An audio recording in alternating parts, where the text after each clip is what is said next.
All right, everybody. Welcome to another episode of Simply Finance with Shane White. I'm stoked today to have Drew Manning on the show. He is best known for his Fit2Fat2Fit. He's done a few different versions of that. Drew, thank you for coming on the show. Welcome. Shane, it's a pleasure to be here, man. Thank you so much for having me. 100%. And I we talked about it before we started, but I'm very jealous of your background of where you're at. Look at, you have an awesome setup in Hawaii, it looks like. Yeah, well, I wish I could show you, the beach, which is facing that way, but the lighting's better coming from this way, so you know how Sure. it goes. So eventually, we'll have an official podcast set up once I get settled in, though. Love it. No, I love it. That's great. For anyone who doesn't know who you are, and I hinted to it saying the Fit2Fat2Fit, would you mind giving everyone just a little bit of a background into, what you've done and what you do?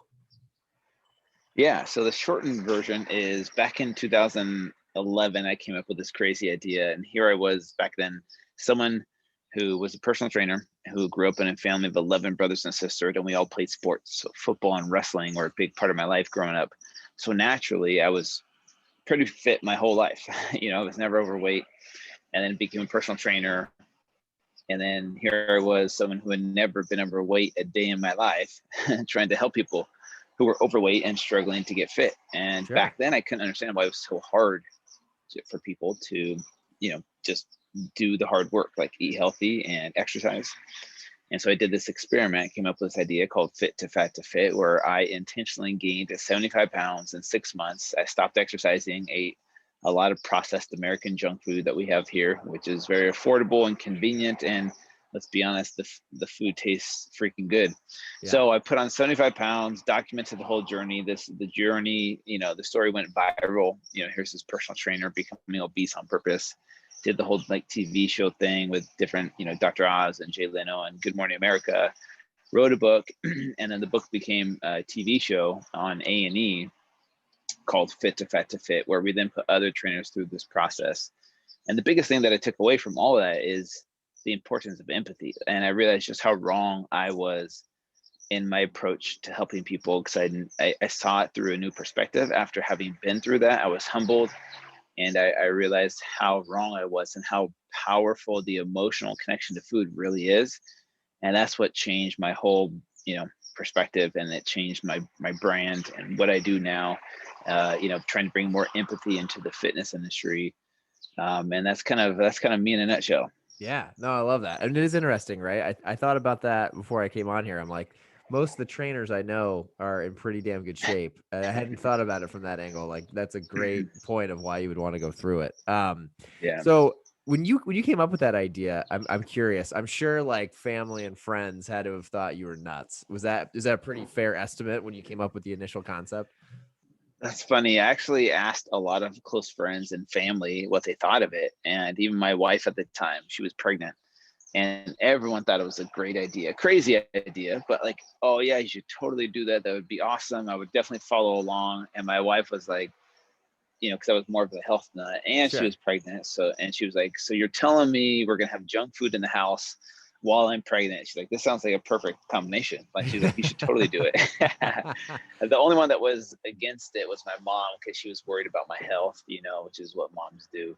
Right. But yeah, I did check with like close friends and family just to make sure I wasn't like too crazy. I was like, you guys, is this too crazy? But everyone thought it was like a genius idea. And here we are today, and it turned out to be a pretty good idea, to be honest with you. Sure. Yeah, yeah, yeah. I mean, and when you first started it, I mean, I'm super curious, especially on like the diet front.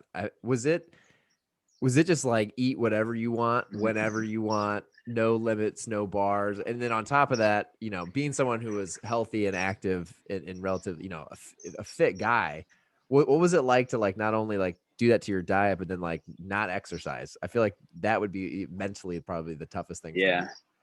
So to answer the first question, I remember watching Super Size Me with Morgan Spurlock, where he ate Yeah. McDonald's 3 times a day, right? Crazy experiment. He almost dies because he becomes so unhealthy.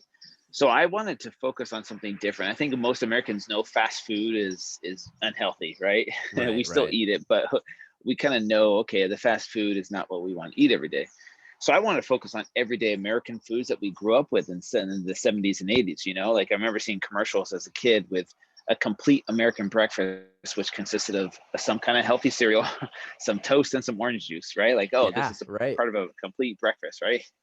And so those are the foods that I focused on, was like all the cheap, convenient processed foods that we have at our grocery stores that, like I said, are very affordable, and they're designed to be hyper palatable, which means they're designed to taste freaking delicious. And so you get hooked on them really easily. So cereal for breakfast, granola bars for snacks, peanut butter and honey sandwiches or jelly sandwiches for lunch, chips and crackers and soda for a snack. And then dinner was like pasta, white pasta, marinara sauce, meatballs, garlic bread. And then, of course, like dessert before you go to bed.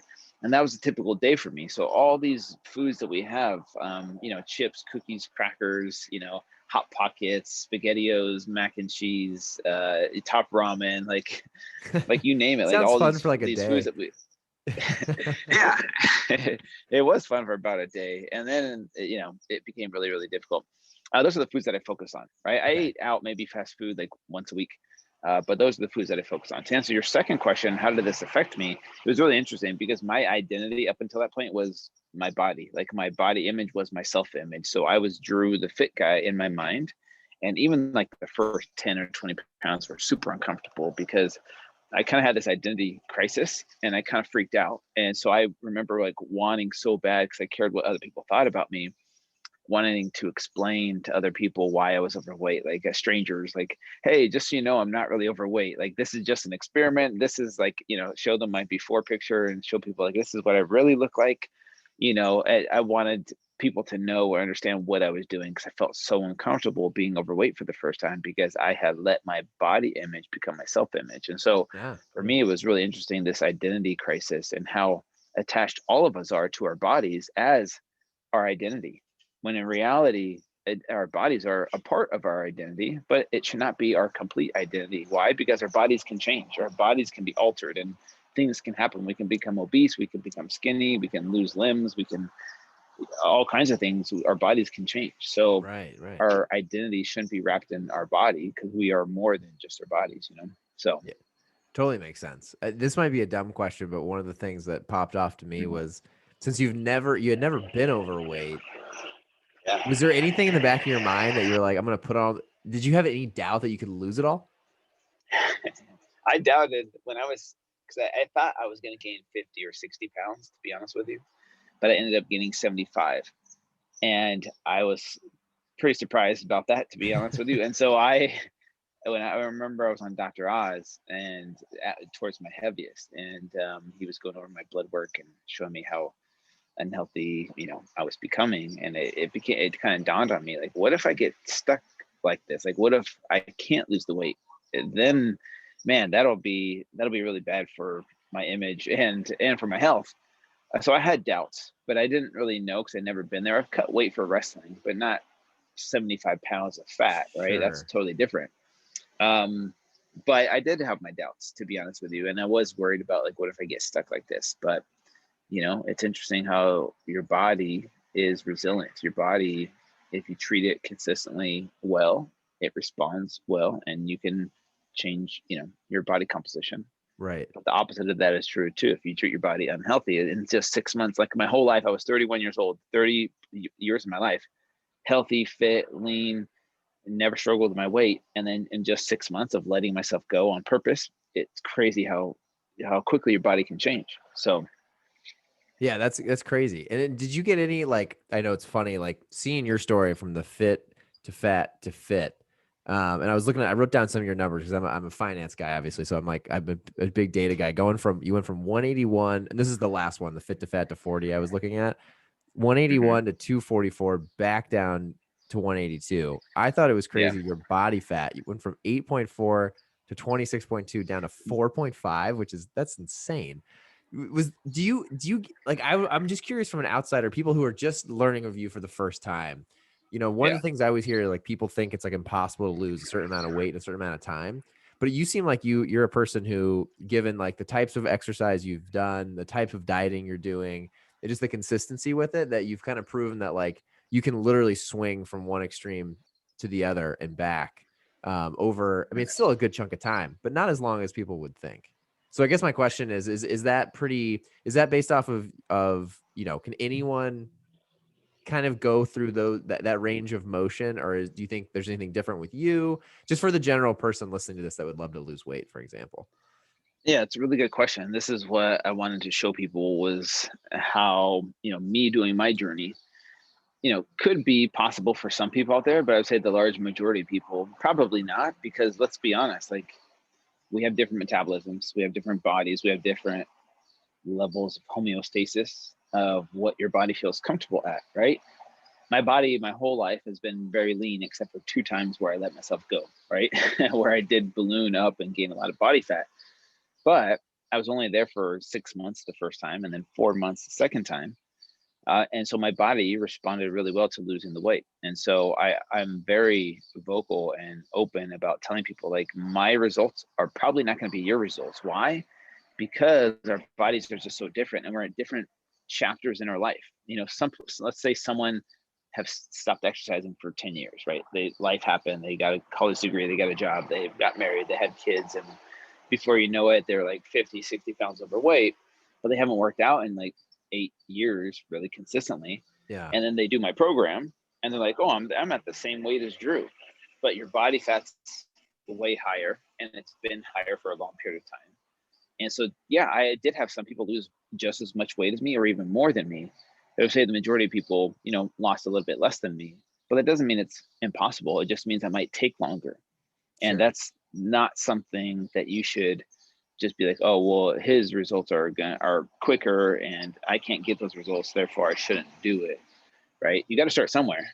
And the more, the sooner you start and the more consistent you are throughout the years, that's where you'll see the progress in getting to where you want to be. The problem is people quit too soon, thinking, oh, I didn't get the results that Drew got, there's something wrong with me, and they see themselves as a failure, and they're like, this is too hard, I'm going to go back to my old ways. And that's kind of what I'm trying to change in the fitness industry, is people's perception of what success looks like, because we think success is getting the body. Like, once I get this skinny body, once I hit that number on the scale, then I'll be happy, and then I'll be successful, right? And then people will like me. That's what we think, when in reality we have it totally backwards. And shifting that perception is hard to do, but if you can, success is really about learning to fall in love with the process, right? Regardless of results, right? If you eat healthy food and you exercise every single day, and treat your body with kindness, and you sleep through the night, and you manage your stress as best as you can, right? And you live that process because it feels good to you, then usually what happens is results take care of themselves over time.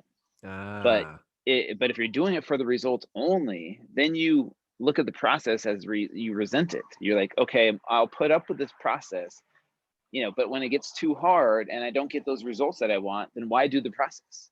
If I'm not getting the results, why do the process, right? Go back to something that makes you happy, which is drinking beer and eating pizza all day. If you're not going to get the results, that's what people think. And so if you can learn to fall in love with the process, because it feels good to do the process, and take the results out of it for a second, get rid of the scale, don't worry about the results just yet. Just focus on living that process day in and day out, because it feels good to do it. That's what I'm trying to get people to see as success. The problem is that we see Instagram, we see these pictures, and we think, these Insta models are what I need to look like to be healthy, because that's what society judges as healthy. Like, if you look like that, you're respected, you're looked up upon, like people look up on you. But if you don't look like that, you're looked down upon, and you're labeled as lazy or fat. And this is what I'm trying to change in the industry, is it needs, that old mentality needs to go, and just teach people to learn to fall in love with the process, no matter what their body size is. I'm not saying you should just eat whatever you want and never exercise and let yourself go, but fall in love with the process of treating yourself kindly with a healthy lifestyle. And that's kind of what I'm trying to change. Does that make sense? Love that, Drew. Yeah, no, it's super cool. I'm probably in the first camp where I probably get too hung up on specific things that I want to hit or look like or show. That's a really interesting way to think about it. And it's funny not to kind of go on a different tangent at all, but I think things like the Whoop. I see you wear a Whoop, and I've had one for a while. Yep. Is that something that you like recommend to people? Not necessarily like to plug them at all, but just in general, like, that to me reminds, like, the Whoop for me has been like that. Like, it's helping me just test things and keep me accountable and try to get me to sleep more and just try things to see if it works from a data perspective. I think, our society is moving more towards, wearables like the Whoop or technology to have these data points to kind of show, hey, this is something that is almost gamifies the process. So it makes it more enjoyable or entertaining because you can check off like, oh, look at my sleep score today. Like I'm in the green or yellow or red. Like these types of visuals that we can see help us become more accountable. Like, oh man, drinking those 2 glasses of wine last night and eating pizza, look what that did to my sleep, and look what it does to my my workouts. Like my workouts, I don't have as much energy or endurance as I normally do. And so I think that just that type of data, whether it's a Whoop or whatever device you use, is just the more data the better for most people. Not everyone, because it can be overwhelming for some people. Sure. But for me, I like it because I like to know, okay, how did I sleep last night? How should I train today? Should I go hard? Should I take it easy based off my recovery score? And I think, that's why a lot of athletes wear it, because they can optimize their health even more with new data that we have versus just kind of winging it. And so I think for some people, that kind of stuff really, really helps. So. Got it. Yeah, that makes sense. Yeah. Do Mhm. you try to like change your training or, training and or diet depending on like what you see on your Whoop? I know because some people I know that wear it, it's tough. It's like you have like maybe a workout regimen during the week, and you're going to follow it no matter what. Or are you someone who kind of like pivots and changes things as you see your recovery come in? It depends on what I have going on. Like, for example, my back to fit journey, even if I slept horribly, I still had to get my workout in. Now, Right. there are some things I could tweak, like the intensity of my workout. Like, do I really need to sprint 100%? What if I lowered that to 80% because I didn't sleep well last night? Maybe that would help me, with my stress levels, because you got to understand, exercise is a stress. Lack of sleep is a stress. Dieting, being in a caloric deficit, is a stress on your body. And so we're constantly putting stress on our body, and we want it to perform well, our hormones to be balanced to perform efficiently, to lose the weight. And I think what happens is people get burnt out if they push themselves too hard. They cut their sleep, they wake up earlier, they push themselves harder in the gym, they go even to a more caloric deficit, and then your stress hormones are elevated all day long, which makes it harder to sleep, which makes it harder for your other hormones to be balanced. When one is off, it kind of is a snowball effect on the other hormones. And so this is why losing weight or becoming skinny doesn't always equate to better health for some people, Ah, because of these types of stresses. And so, yes, for me, I can adjust these things, but there are some days where I'm like, look, I'm gonna have to David Goggins this today and sure. just push past, what I'm saying, like push myself really hard because I have to get this done no matter what. But if I'm doing that day in and day out, eventually it's gonna catch up to our bodies, and eventually something's gonna break if we don't, you know, we can't always just rely on our body to perform at that level. It's like running on an empty tank and Right. expecting to go full speed all the time. It's not going to be possible in the long run. So play the long game is what I tell people. If you have the ability to, maybe you slept horrible last night, like one of your kids kept you up and you're just like, what, I'm going to go for a walk today and meditate instead of push myself in the gym. If you have the ability to do that, I highly recommend that, based off of this data, where you're like, yep, I was up all night, and the numbers reflect that. Maybe I'll get the hard workout in tomorrow after I get some quality sleep tonight, and then that would probably be more optimal for people's health. Love it. Got it. It's the long Mm-hmm. game. It's using it for the long Yep. game. I think that's important. Yep.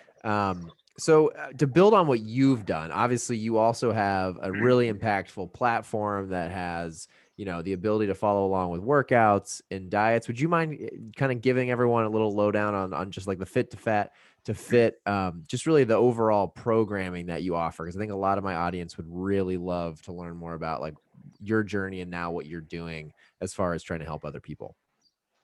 Yeah. So, my Back to Fit program, I'll probably just start there. That was the program that I used to lose the weight. And it's a 4-month program with detailed meal plans, workouts, and supplement protocols that I used. And I think the thing that was so unique about that is, people got to do it with me through an Yeah. app that they download. So the app is free, but you got to pay for the membership to the app, right? And then you get access to my exact meal plans and my exact workouts and recipes and grocery lists and all that stuff that you need on the physical side. But the cool thing is that you're not doing it alone. You're doing it with thousands of people from all over the world, and with me, as if you had signed up, when I did it. Now that program is still available today.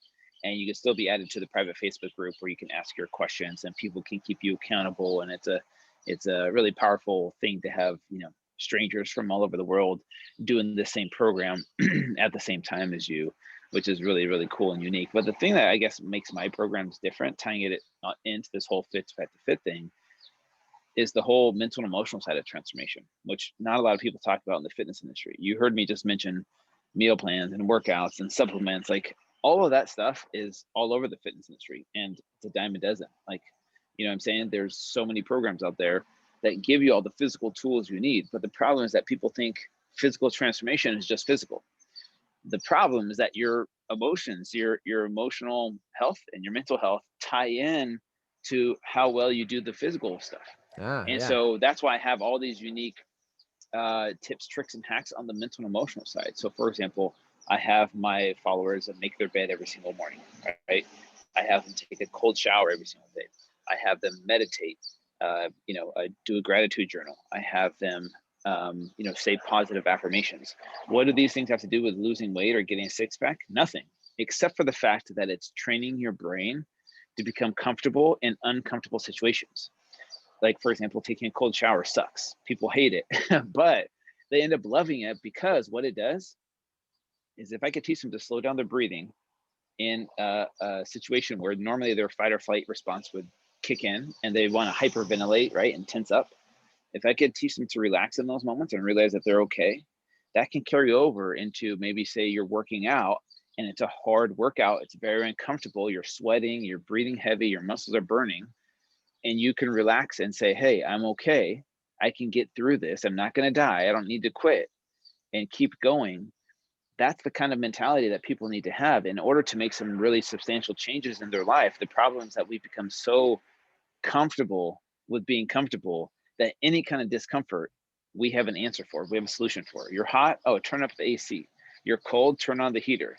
Go take a warm shower. Get some soft clothes. Lay in a soft bed. Like, we have all kinds of comforts, and to be uncomfortable, people don't like that. Yeah. And so these types of things that I mentioned, meditation, which can be uncomfortable, making your bed, these little tiny things add up, and just it starts to rewire people's brains to see this journey of physical transformation and see it as more of a complete transformation, because their mental and emotional state is tied in to how well they do the physical stuff, right? Like, let's take a mom or dad, has kids and has finances and jobs and all kinds of responsibilities. Their stress levels are high, right? They're not sleeping well through the night. They're taking tons of caffeine, maybe taking sedatives at night to fall asleep. And, it's this vicious cycle of like, when do I have time to work out? How am I going to fit this in? How am I going to, exercise? Yeah. Right. And, and that kind of mental and emotional state makes that physical journey so much harder if you don't know how to train your brain to become comfortable in uncomfortable situations. And so this is the kind of stuff that's implemented into all my programs. So it's available on my website. You'll have homework. Like I said, those little things that I do every morning, like making your bed and the cold shower, makes a big difference. Yeah, no, I love that. I mean, I try to do a lot of that stuff you just mentioned in first thing in the morning, and I do feel like the days I can get it in, it just like starts the whole day on a different trajectory than the days that I don't. So I definitely can relate to some of that. Yeah. So and then the app also, like you said, has diet stuff. It has I thought the shopping list feature is really cool. I know my wife does something similar, and it's really helped her figure out what she needs. I think it's a huge key. What type of people who are new to this? What is I know you're a big keto fan. Is that the main form of diet that people are going to go through if they follow your programming? Good question. In this one specific program, yes, but we kind of learn how to cycle in and out of ketosis. So yes, I'm a big fan of keto, but that doesn't mean you do keto forever. What you have to learn how to do is become keto adapted. So the first 30 days is a keto adaptation phase. So you're teaching your body to use an alternative fuel source called ketones instead of glucose. So it takes about 30 days for your body to become acclimated to this new fuel source. And then your body becomes efficient at burning fat for energy instead of sugar for energy. And then from there, we kind of use different approaches like cyclical keto and targeted keto, where we use carbs strategically, where you're cycling in and out of ketosis. So there's a cyclical keto phase where you do 6 days of keto, 1 day of high carb. There's a targeted keto phase where you add carbs in pre and post workout, like a small amount.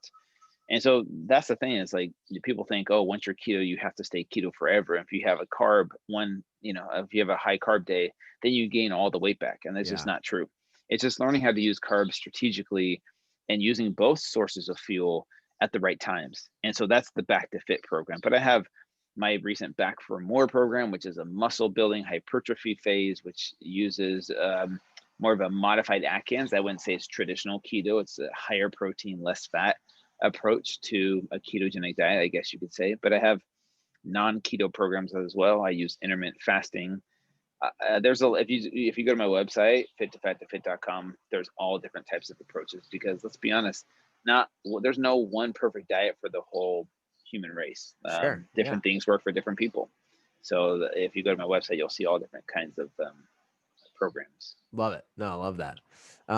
So the one big question I wanted to ask is, I think it's really impactful what you've done, what you're building, how you're helping people in a much different way. Obviously, like what you went through is something that a lot of people can't say.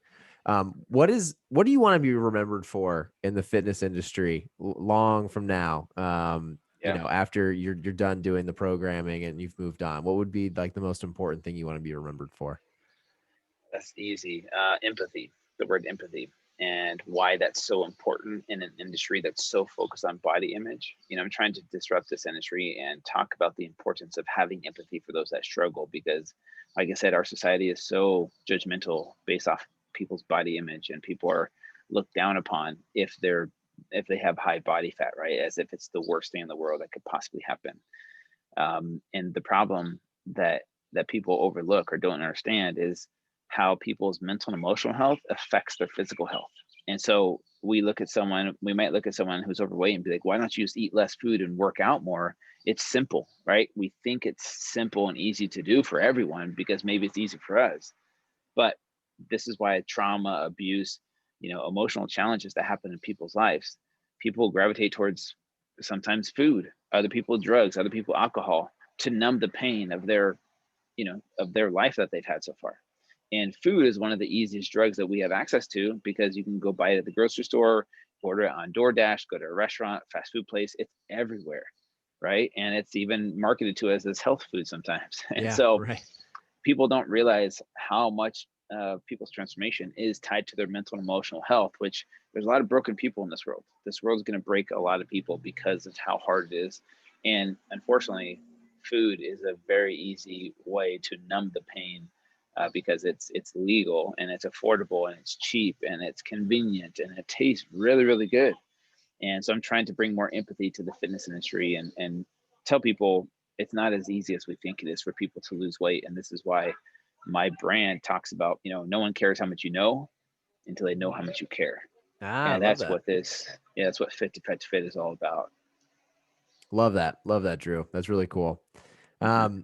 The last two questions are ones I like to ask every founder that comes on here. I think they're just really impactful and Mm-hmm. always have good responses. The first one is, what tools do you use to track your goals and ultimately your daily tasks? Are you like an app guy? Are you a pen and paper guy? Like, what do you do just to get shit done? Yeah, that's a really good question. To be honest with you, I keep it simple. For me, writing it down, pen to paper is the way I do it for most things. When I'm like taking notes or doing to-do lists, it's mostly in my notes section of my phone. Sure. But like if I'm writing down my gratitude list, if I'm writing down my positive affirmations, my goals, I like to write it down physically every single day, even if it's repetitive, right? I'll write it down every single day, and just writing it down for me is more powerful than just typing it into my phone and leaving it there for the whole year. I think there's power in writing it down every single day as a Love that. remembrance, Yeah. because it's kind of ingrained in your brain a little bit more, in my opinion. And that's kind of how I get shit done. Love that. Love it. It's cool because Yeah. it's kind of like, I feel like it's on the front of your mind probably all the time too. You probably think about what you go through your day based off of what you wrote down that morning versus maybe you look at that phone app once every month or Yeah, something. exactly. Yeah. Love it. The last Yeah. one is, I always say lead with book, but I mean, it could be a podcast, just source of knowledge for the audience. What would be a book, podcast, source of knowledge that you would suggest for all of them? Oh man, this is a tough one because I feel like it depends on the person's situation. But one book that I think is important for I would say every human to read would probably be the Four Agreements, because I feel like a lot of suffering in our life has to do with our perception of our stories, and our stories become our realities. And so, what I mean by that is, when we make assumptions about other people, right, which is so easy to do on social media, when we take things personally, right, which a lot of us do, if someone is rude to us or mean to us or says something, we make it about us when in reality it's not about us. And so I feel like making assumptions, taking things personally, not being impeccable with your word and not doing your best all the time, those four agreements can really make a big impact in I would say, our happiness levels in this life, and learning to let that stuff go. Because I think that's where people get caught up in a lot of the drama, which causes a lot more stress, which when we're stressed out or less motivated to do the things we know we're supposed to do.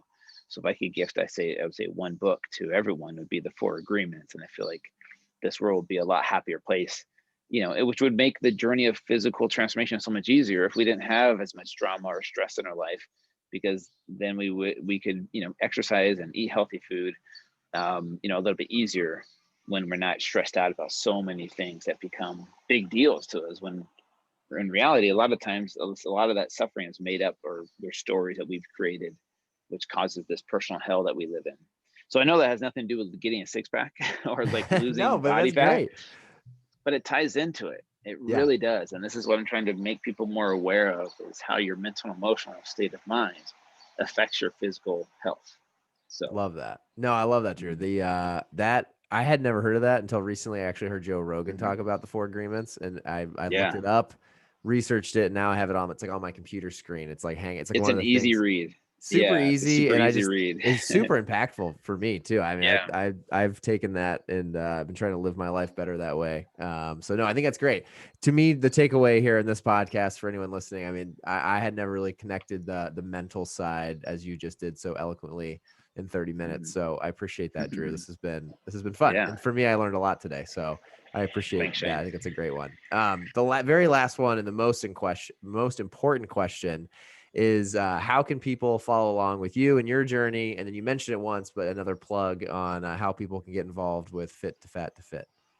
Yeah, super simple. So Fit2Fat2Fit is the same across all social media platforms. Just the word fit, number two, fat, number two, fit, is the same for all social media platforms, and my website and my podcast and my book. So if you just type in that word, you'll find Love it. everything you need. Oh, you did a good job there on marketing front. Thanks. I appreciate that, Shane. But awesome. Yeah, I will. I'll add all that to the show notes so people can find that easily. And Drew, thank you so much. I know you're a busy man, so I appreciate you taking the time to do this. Good luck with your move to Hawaii. Hope you enjoy it. And it looks like you already have some beautiful weather. So hope you enjoy that as Sure. well. Thanks, Shane. Good talking to you. Awesome. You Have a too, good Drew. one. Have a good one. See ya.